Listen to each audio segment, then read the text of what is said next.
What will I tell my grandchildren about 2020? It was when the exams were all cancelled, travel plans and gap years cut short, virtual JSOCs, no Chabad dinners, student life denied. How strange the Seders and the Simchas. We made them happen, we tried. We worked from home or didn't work at all. Jobs in furlough, but that's not so great though. Insecurities looming large.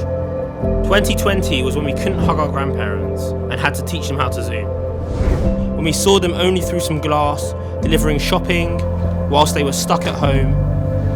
I remember trying to make sense of it all, how lives were in danger from what used to be the simplest of things, the things that hold us all together.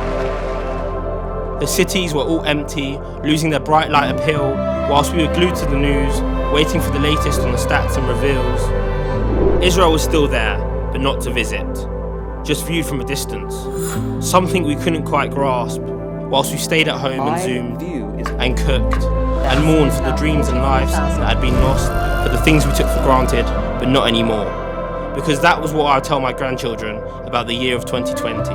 It was when we were inside a lot, and there was time aplenty.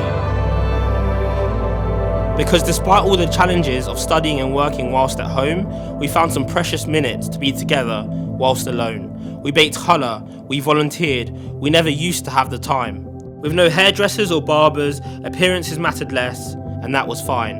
2020 was when our neighbours became people we did more than wave to. It was when we became a community rather than individuals we just looked through. 2020 was the time I learned to cope whilst being inside, to find ways to be resilient and find support for when I cried. There was worry and uncertainty, sickness and despair, boredom and financial strife, pressures and a life unfair. But I'll tell my grandchildren of the times when people came together to support those working on the front line and stay indoors despite the good weather. It's when we found ways to connect with life and learning we'd never found before. And how we promised that, when it was all over, we'd love our friends, family and Jewish life even more.